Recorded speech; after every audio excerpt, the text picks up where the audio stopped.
Tayyip Erdogan दुनिया में एक पसंदीदा नाम, करोड़ों लोग वालेहाना तौर पे इसको चाहते हैं, वोट भी डाले हैं और बड़ी उम्मीदें वाबस्ता हैं।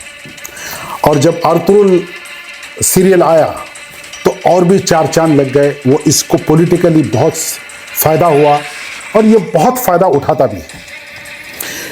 ये नेतन्याहू की तरह 30 साल से सियासत के टॉप के ऊपर है और इसको गेम्स खेलना आता, कैसा जज्बातियों को सेटिस्फाई करना और स्पेशली मज़हब का इस्तेमाल कैसा करना। हो सकता कई चीज़ें ये खुद भी बिलीव नहीं करता होगा, लेकिन गैलरी को एड्रेस करना है और इसका जो बेस है वो बड़ा जज्बाती है। तो अब ये बेस पूछ रहा है कि भाई आप 24 महीने से स्लॉटर चल रहा गाजा में, जेनोसाइड चल रहा है और आप कुछ भी नहीं कर रहे हैं। तो अब आवाज़ें आ रही है कि ये मुनाफिक है। मेरे अजीज दोस्तों, इंसान भी कितना जज्बाती होता देखिए आप। जब भी लोग गलत थे, आज भी गलत है। आप खामोखा के उससे जज्बाती तौर पर कुछ उम्मीदें लगा के बैठे हुए, आपकी अपनी कुछ पर्सनल आइडियोलॉजी है, अब वो डिलीवर नहीं कर रहा है तो आप उसको मुनाफिक बोल रहे हैं। तो आप गलत जब भी थे, गलत आज भी है। आप इस वीडियो को ज़्यादा से ज़्यादा तक फैलाइए। मैं पूरा डिटेल लाया हूं कि ट्रीटी का क्लॉज क्या है, ये ऑयल बंद क्यों नहीं करा, इसराइल को कितना तेल चाहिए था, कौन सा क्लॉज था जो उसको राइट ऑफ कर सकता था, ये पेट्रोल बंद कर सकता था। ये पूरे डिटेल्स लाया हूं, तो सब्सक्राइब भी करिए और इसको फैलाइए। इसराइल को 2.5 लाख बैरल अराउंड एवरेज रोज तेल दरकार है। मतलब इसराइल रुक जाएगा अगर ये पेट्रोल इसराइल तक नहीं पहुंचेगा। हैरत इस बात की है 90% के ऊपर पेट्रोल कजाकिस्तान से आता है और अजरबैजान से आता है, दोनों मुस्लिम कंट्रीज है। रास्ता है जॉर्जिया से टर्की, कजाकिस्तान से जो कैस्पियन सी है वहां से पाइपलाइन बाकू तक आती। बाकू अजरबैजान में है, वहां पर 2 पाइपलाइन निकलते हैं, कजाकिस्तान का ऑयल और अजरबैजान का ऑयल। वो जाते हैं जॉर्जिया में तिब्लिस है, वहां से साउथ की तरफ जाते टर्की, आर्मेनिया को क्रॉस करते हुए। आर्मेनिया क्रिश्चियन कंट्री है, वो जाने नहीं दे रहा। गौर करिए, पॉइंट टू बी नोटेड। अब वो ऑयल सीधा जाता सीहान टर्मिनल जो टर्की का है, ब्लैक सी में है, वहां से टैंकर्स आते हैं, लोड करते हैं, इसराइल को पेट्रोल चले जाता है अनइंटरप्टेड। एक दिन भी रोका नहीं गया, धमकी भी नहीं दी गई है। पॉलिटिकल स्टेटमेंट्स तो है जरूर, धमकी भी नहीं दी गई। और ये वही एर्दोगान है जो ईरान के खिलाफ रास्ता खोला, जोलानी को लाके इसराइल के लिए रास्ता साफ करा, बशर अल असद को हटा के। और अब यूनाइटेड नेशंस के जो सैंक्शंस हुए ईरान, टर्की इमीडिएटली अप्लाई करा उसको, इमीडिएटली। लेकिन 24 महीने से जेनोसाइड चल रहा है, ये नहीं रोका, तो लोग अब उसको मुनाफिक बोलना शुरू कर दिए। तो मेरे भाई, मेरा जहां तक ताल्लुक है, मैं उस सियासतदान से डरता हूं जो मजहब को सियासत के लिए इस्तेमाल करता है। I rather be careful. तो I was not emotional at that time, I am not emotional at this time. तो ये आपका अपना मसला है। मैं 2 तरीके से चीजों को समझाऊंगा। एक है टेक्निकल डिटेल्स, फिर इसमें जियो पॉलिटिक्स क्या है, इकोनॉमिक्स क्या है।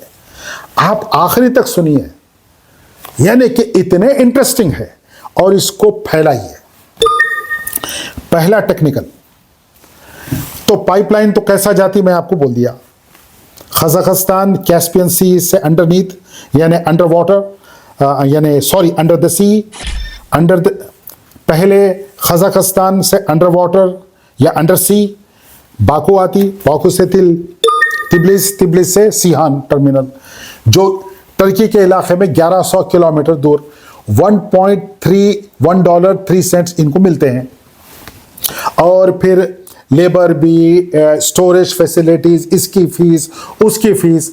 फिर टर्की जो है टर्की को जियो पॉलिटिकल सेंटर बनाना चाह रहा कि पाइपलाइंस यहीं से जाए यूरोप को, इधर उधर। So far so good, nothing is wrong. अगर आप अपने मुल्क की खिदमत करना चाह रहे हैं, आपको करना भी चाहिए।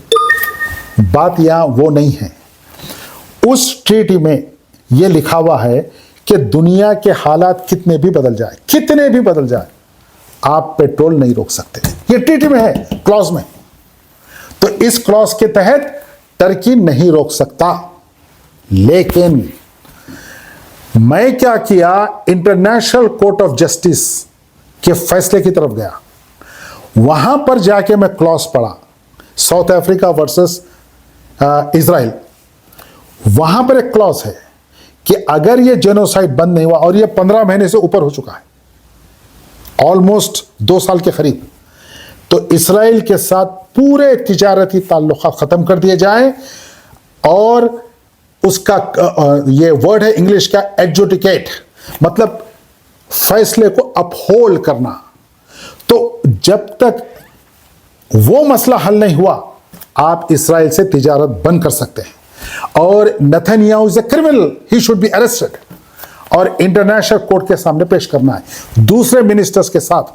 तो एर्दोआन के पास पूरे चीजें मौजूद थे कि पेट्रोल इस्राएल को बंद कर सकता था ऑन दिस टेक्निकल ग्राउंड्स, क्योंकि ये क्लॉज राइट ऑफ कर दे सकता। मैं दोनों भी क्लॉज पढ़ चुका हूं। तो फिर बंद क्यों नहीं करा? इसके वजूहात क्या है? इसके वजूहात कुछ इकोनॉमिकल है, पॉलिटिकल ज्यादा है, और भी कुछ जियोपॉलिटिकल वगैरह वगैरह। कहानी शुरू होती तकरीबन 15-20 साल पहले या उससे ज्यादा। लॉकहीड मार्टिन, जो अमेरिका की आर्म्स मैन्युफैक्चरिंग कंपनी है, उसको कॉन्ट्रैक्ट मिला the greatest conventional fighter jets in the history of human race, trillions involve है। 100 प्लेन्स इजराइल को दिए जाएंगे, 100 प्लेन्स टर्की को दिए जाएंगे। मैं जल्दी जल्दी बोल दूंगा। टर्की को एडिशनल कॉन्ट्रैक्ट ये मिला कि आप स्पेयर पार्ट्स और मेंटेनेंस पे में भी शामिल होंगे।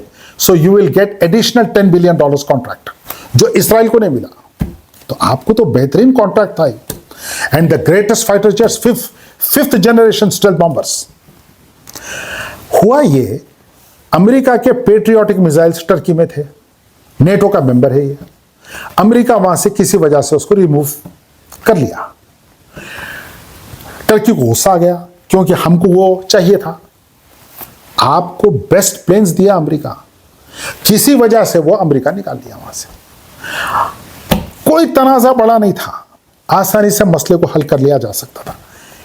इनको था, ये तो 30 साल से सियासत कर रहे हैं, और वो सरवाइव भी होता है।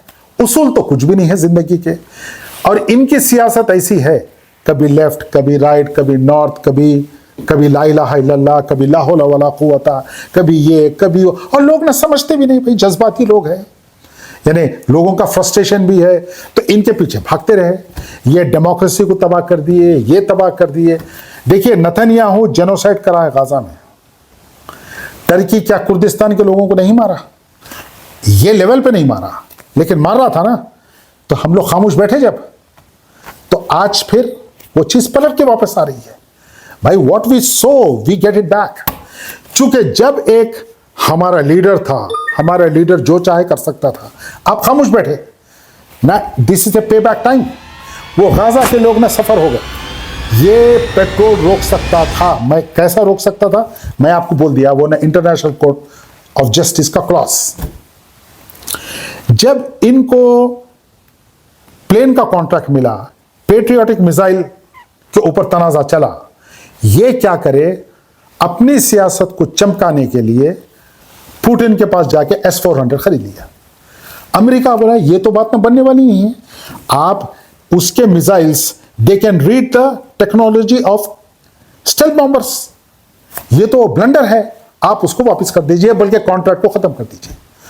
2.5 बिलियन का कॉन्ट्रैक्ट था वो मिसाइल्स भी आए, अभी तक बक्से में रखे हुए हैं।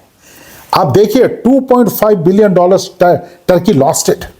और वो S-400 रशिया ईरान को नहीं देता। आप गौर करिए बात को, पॉइंट टू बी नोटेड।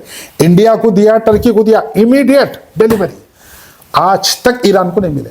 जो भी न्यूज आ रही है गलत न्यूज है। ईरान को नहीं, ईरान को कोई भी नहीं देता, कुछ भी नहीं देता। अभी तक बक्से में रखे हुए। आपकी एयरफोर्स ऑब्सोलीट हो गई। F-16 जेट्स जो 1970s के हैं, अब आप परेशान हो गए, मैं क्या कर दिया है। फिर आपको अपनी ने सियासत चमकाना है। आप सीधा व्हाइट हाउस भागे, ट्रंप को कुछ हद तक राजी कर लिए कि भाई कम से कम 40 दे दो हमको। तो ट्रंप कुछ कंडीशंस रखा, जोलानी को लाओ, बशर अल असद को हटाओ, हाँ हिजबुल्लाह खत्म, ये पूरा काम करेंगे। अब ईरान के खिलाफ सैंक्शंस हुए, इमीडिएटली ही implemented to make Israel happy, Zionist lobby happy और अमेरिका हैप्पी, यूरोप हैप्पी। समझिए ये पूरे गेम को, ये तो कर दिया आप। और जेनोसाइड चलता रहा। उस जेनोसाइड को रोक सकते थे, नहीं रोके आप। तो मेरे भाइयों, अब क्या कर रहे हैं ये, एक मसला खड़ा हुआ है इनके साथ, वो है खान फाइटर जेट। वो टर्की में बन रहा, जो कि बहुत बड़ा कारनामा। I really salute. जो चीज अच्छी है बोलना चाहिए। उसमें इंजन चाहिए। इंजन है जनरल इलेक्ट्रिक और रोल्स रॉयस और प्रैट ब्रिटनी, जो भी है ये 3 कंपनीज बनाते हैं। अब क्या करेंगे, वो जेट इंजन चाहिए, इंडिजीनियसली डेवलप करने के लिए 10 साल चाहिए। अब अमेरिका वहां पर रोक सकता। तो आप इसका पूरा जियोपॉलिटिकल सिचुएशन लीजिए आप, इसकी वजह से ये जेनोसाइड नहीं रोके। ये एर्दोआन, इनके कोई उसूल नहीं, मैं आपको कह रहा हूं, नेतन्याहू के कोई उसूल नहीं। सियासत में सरवाइव होने के लिए भाई लॉन्गेस्ट इनिंग खेल रहे हैं। 30 इयर्स टर्की के उफुक पे छाए हुए हैं, वहां पर नेतन्याहू इसराइल के उफुक पे छाया है। दोनों देखो आप, ठीक है वो बहुत बड़ा मर्डरर है, क्रिमिनल है, सब कुछ होगा, उसके पास पावर है, आपके पास पावर नहीं है। आप कुर्दिस्तान में क्या क्या नहीं करे, आप बशर अल असद के खिलाफ क्या क्या नहीं करे आप अमेरिका के साथ मिलकर। तो मेरे भाई, ये पूरी कहानी को समझिए कि ये पेट्रोल इसराइल को क्यों नहीं रोके, उसके वजूहत ये है।